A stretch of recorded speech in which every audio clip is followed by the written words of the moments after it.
comment or two. Barbara wanted me to let you know that you're welcome during the discussions and or during the break to help yourself to the refreshments in the back as you wish. Will be relatively informal. The one thing I would suggest though is in respect to the speakers, just kind of hold it down during the speaking itself.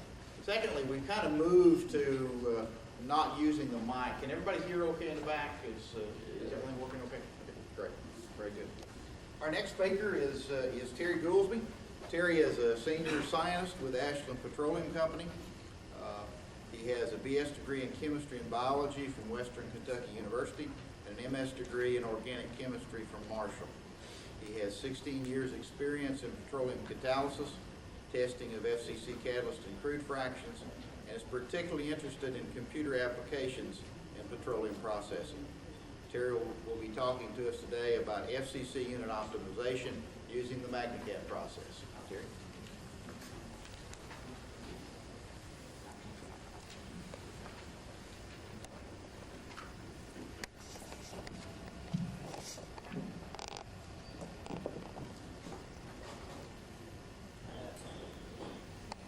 Well, thank you for having us here today to present our research or our results from our commercial FCC MagnaCat.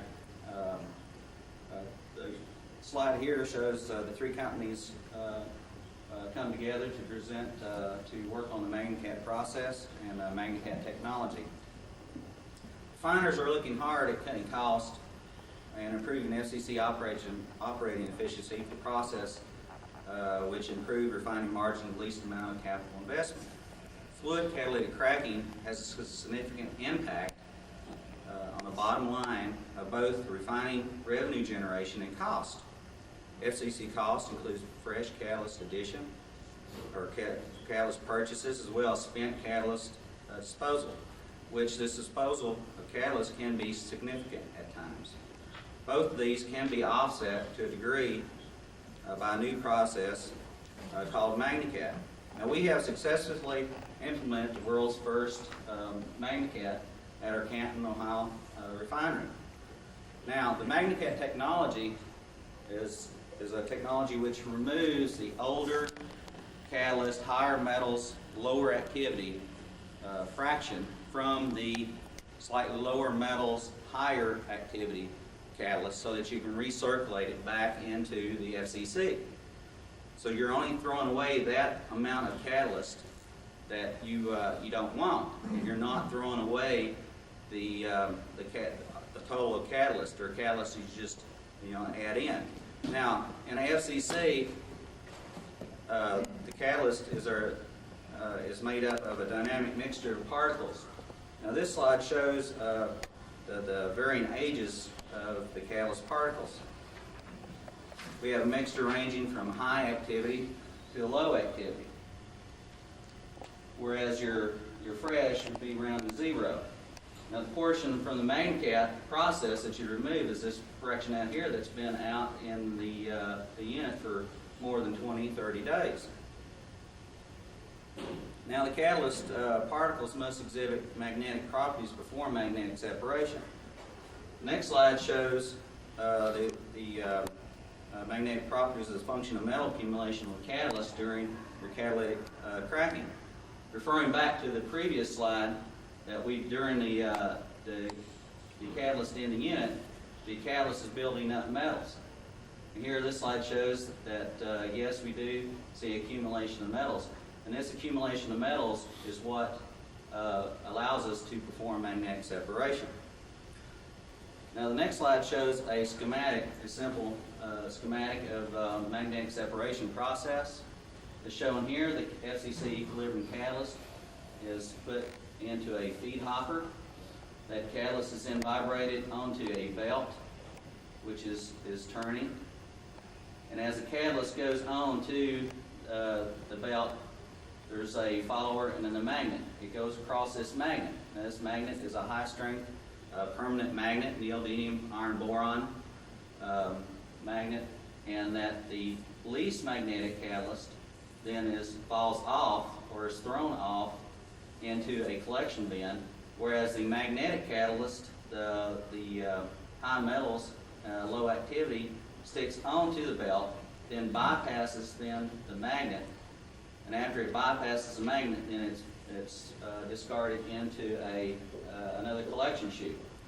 Now in our process, we do have another collection bin out here and another splitter in our commercial operation, whereas you can, with the speed of this and centrifugal force, that we can throw off larger particles and clean up the FCC catalyst inventory better.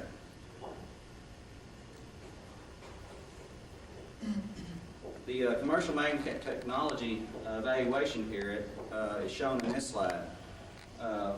We started up the Canton MagnaCat process, or we completed the mechanical construction of it at our unit in Canton in late November, early December. We then went through some tests. We had some problems with some catalyst transfer to the unit. Didn't have anything to do with our magnetic separation process, just catalyst transfer. And then we started producing a smooth operation around March, April. We operated the unit for I think continuously for 5 months during our evaluation period. Now the unit's been operating now for over a year. As shown in this slide, we have processed 838 tons during that time period. That is 78 weight percent least magnetic and 22% most magnetic. Also, you can see that from this time period, we continuously decreased our most mag, going from around 36-40% down to a 17.5% reject. So during this time, our FCC inventory was getting a lot better.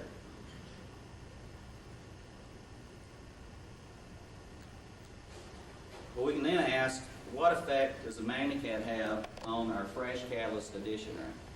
Well, this slide shows the effect of that. This is an average monthly fresh catalyst addition rate versus the time. During our first few months, we operated at a constant catalyst addition rate. But then our unit got a lot more active, and then we switched over after the first test to a catalyst decreasing or saving a catalyst addition rate during this period of time.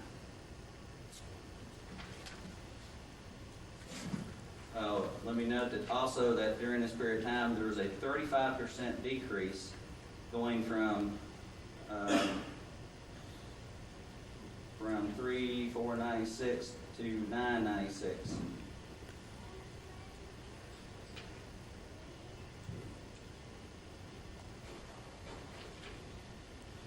During this time also, we wanted to see what effect that the MagnaCat would have on the daily balances. This slide here shows the hydrogen make during a period of time. Notice that it did decrease with a decrease in fresh catalyst addition rate. Next slide shows the gasoline selectivity. As the unit operated during this time, the gasoline selectivity increased. Also, while the fresh catalyst addition rate decreased. Also, the people would ask, what effect does MagnaCat have upon upon the octane on the FCC? Well, this slide shows that with the operation of the MagnaCat, we have a slight increase in the octane, but there is no decrease in octane with the operation of MagnaCat. In order to document the what effect MagnaCat would have upon the FCC, we performed mass balances. First of all, we performed balances on a pre-MagnaCat installation on our FCC, and then a post-MagnaCat installation. Let me note too that this, on the 5196 results, that has about a 40% effect, MagnaCat effect on that, whereas the 71296 has a 100% MagnaCat effect. We'll note that the conversion with the MagnaCat has increased 6 to 7 numbers. this is also that we're seeing a decrease in catalyst addition rate here during this time on the 7/12/96 from the base cases. Also note that the gasoline yield increased, the coke production decreased, and the hydrogen production decreased. So that this is producing a very, very good results. Well, we went, wow, these results they look too good. Okay, could it be the FCC feed, or could it be the catalyst? Well, let's look at the FCC feed quality. We looked at the API gravities, the one with the 412 and 7, the 712. They looked similar. The ULPKs looked similar here.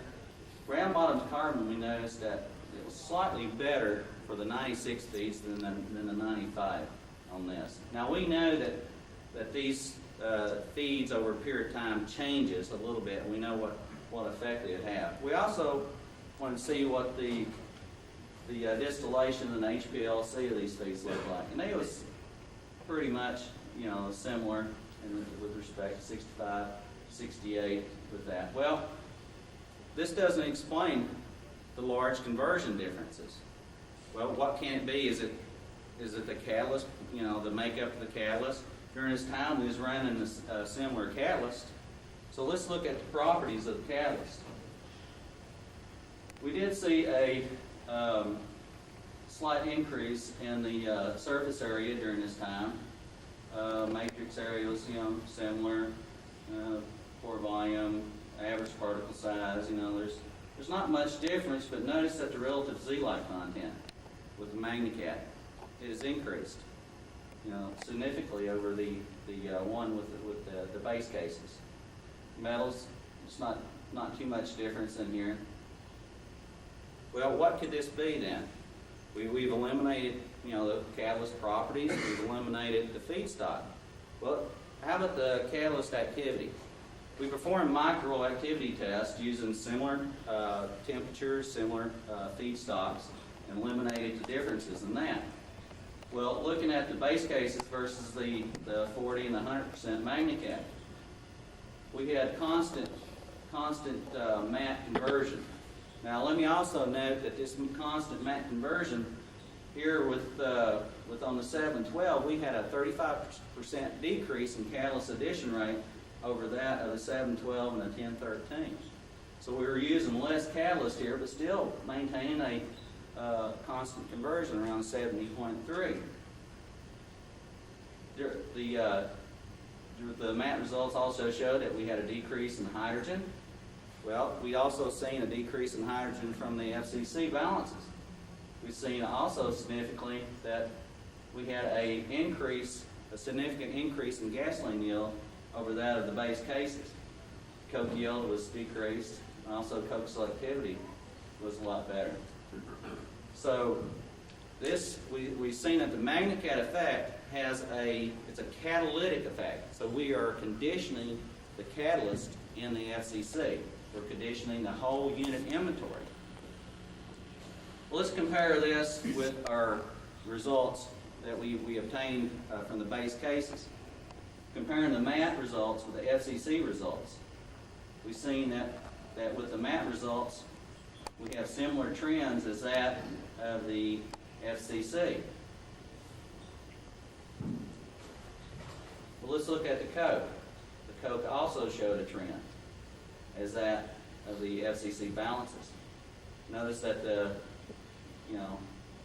FCC one with the 35% or the lower catalyst addition rate showed a lot more decrease in coke matte. We'll look at also we wanted to see what effect or compare our results from our pilot study to our commercial study so that we can get a comparison. Well, did we do our pilot study evaluation correctly?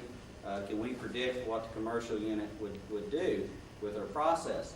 And this slide shows a comparison between that. Comparison is the commercial and versus the pilot plant. And we do see a similar trend here as we obtained with the commercial operation. But we were surprised at the better, or the increase, or the better results on the FCC that we from our pilot unit. Now this slide shows a commercial unit at Canton. I've got several slides of this. I'll just go through it. We have a this is where our PLC is. Most of this structure is just steel, and we kid ourselves about it's a hurricane or tornado proof up there at Canton. This has got more steel in it than what our FCC does. This slide shows the magnetic separator here. So it's just only a small, tiny bit of the operation, and that's the heart of it. We have a catalyst hopper that holds about 4 tons of catalyst, which then goes through a cooler here and down into our unit. Next slide shows the magnetic separator. This is the insides of the magnetic separator. That schematic, we have 2 cutters. That makes 3 cuts. This is the belt, the magnet, the bearings, and then here's the feed vibrator on there. Next slide shows the catalyst pumps, the transfer pumps in here. We've got the what the operator says the good, the bad, the good, and the ugly. So we got this is the refractory, the largest particles that's going out. The spin is gone to the spin hopper. The center transporter, the least magnetic, higher activity catalyst is recycled back into the regenerator.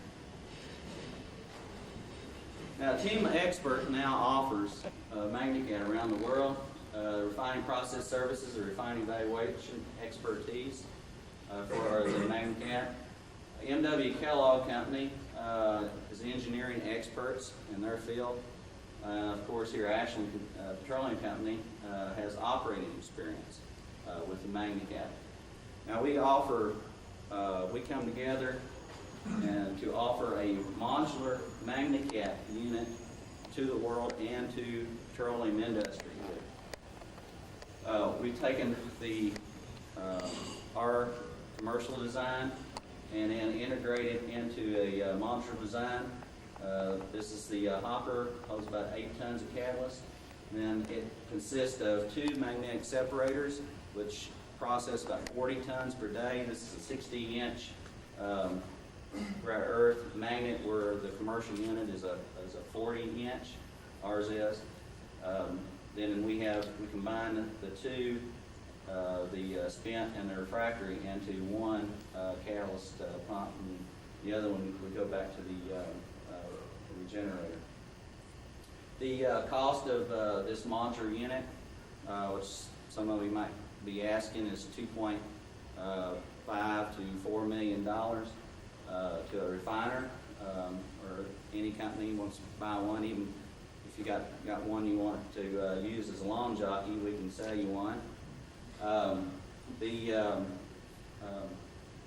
payback period is from 6 months to 18 months, and that's a short payback period.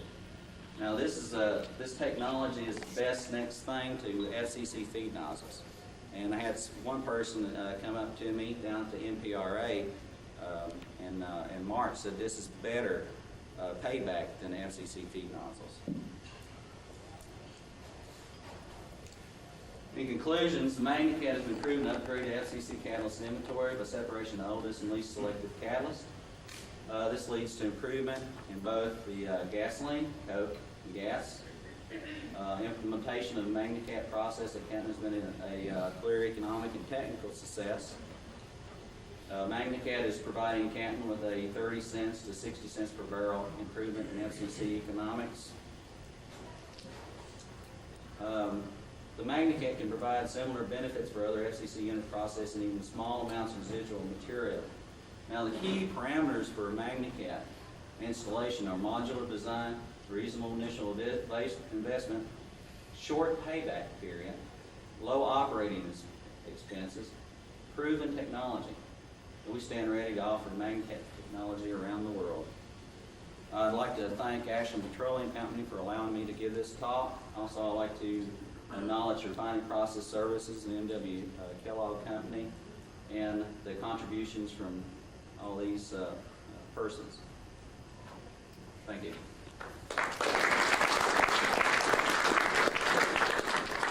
Any questions for Terry? Do you have a table show the physical analysis of the two parts to show like the part you have a higher magnetic would have a what do you see there, high nickel vanadium or The difference between these on the commercial, we've seen anywhere between 100 to 200 difference in the nickel from the well, let's see here, anywhere between 100 to 300. Depends on the age differences where you start your MagnaCat between the least mag and high mag, and only about 100 ppm difference, and between the ECAT and the least magnetic recycle. What we're doing, in the lab we see a better separation ratio of materials, of metals between the least magnetic and the most magnetic, or the higher metals and stuff. In the commercial unit we're using a 3-inch RE row. In the lab we've got a 4-inch, so we got a magnetic mass ratio difference in that.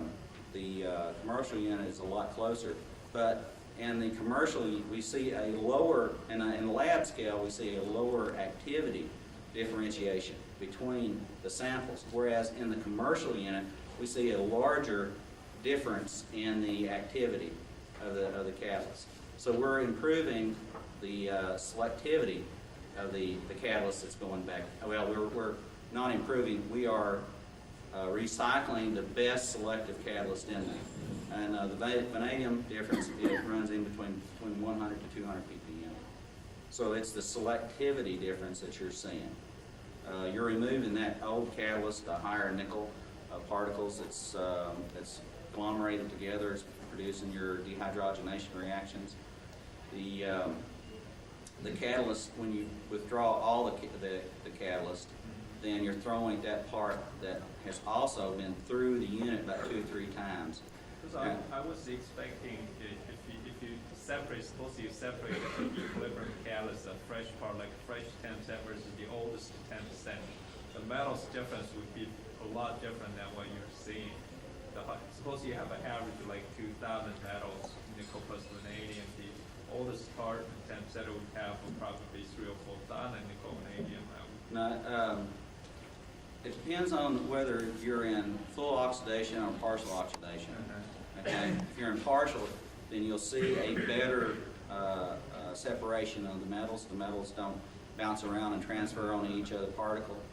We see in a partial oxidation FCC operation, you see a higher difference. You see either 400, 500, or ppm difference in each fraction, going down. If you get the youngest one from the highest one, you can cut them up in the 3, 4 fractions, whichever. Then yes, you can see a higher. But what we're doing here in our commercial unit, we're taking a 70-30% ratio. We're only doing 2 cuts commercially. Now in the lab, you can do different cuts, and we do see a difference, a gradient there in the metals. But in a commercial operation, you don't have that ability or that pleasure of sitting there and cutting it, running 2 or 3 different times. And with our operation at Canton, we've seen a better selective activity, but a lower differential in the metals. We're working on that to differentiate that too. How does your separation depend on particle size, and could it just be that if you're taking the lower metals, the smaller particles, you just higher dispersion, then you can explain your efficiency increases just based on dispersion arguments? We do remove some of the smaller particles.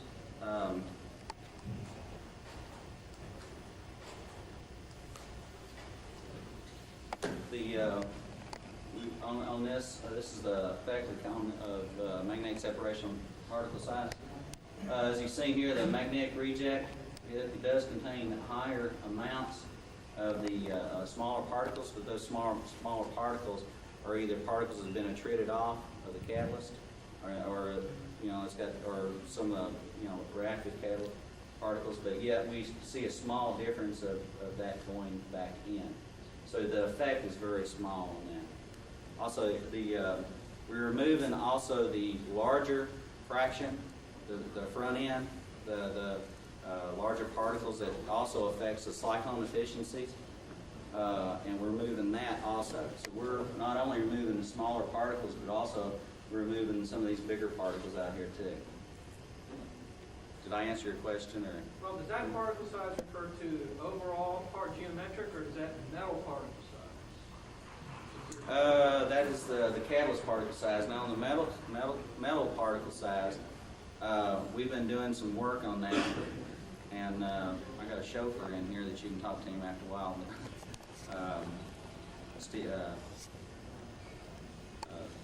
We've been working on that, trying to determine on the results of conditioning the nickel and the vanadium and the iron that's on the catalyst particle. And we do see some results on that if we're taking out the higher nickel, cluster particle, whereas you're dispersing that new nickel all over the catalyst, you would expect that new nickel produce more dehydrogenation reactions than the older nickel. But yet that new nickel is dispersed and it doesn't. It's tied up more than what on a cluster nickel.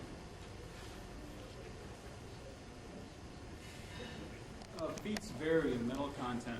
Just wondering, is the efficiency of this affected greatly by the nature of the feed and how much vanadium, nickel, iron you have?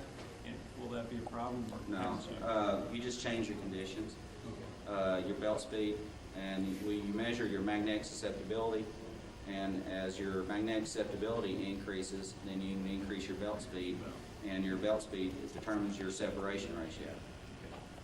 And also, it depends on whether or not how much you want to process through that.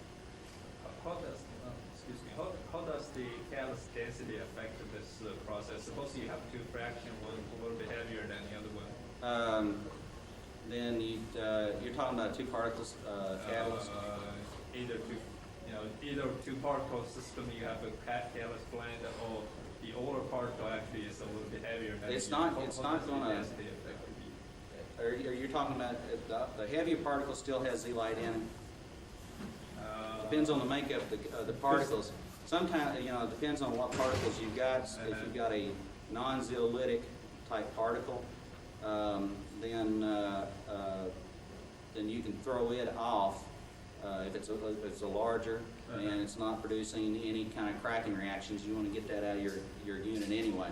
So you put your splitter where it's on the second splitter to get that particle out of there. Now, if you're talking about a larger particle which still has catalytic activity in there, then you set your splitter only to get those larger particles out that causes fluidization problems or cyclone problems. Now, we haven't seen any problems at Canton with the startup of MagnaCat. We used to have problems. We now have a smooth slide valve operation. It used to be a lot, the response were wide. Now we got a smooth, smaller response in the slide valve, and that's how we can tell that we've improved the cyclone efficiencies and improved the flow of the catalyst in the unit. The refinery superintendent really loves this unit. Any other questions? Well, thank you.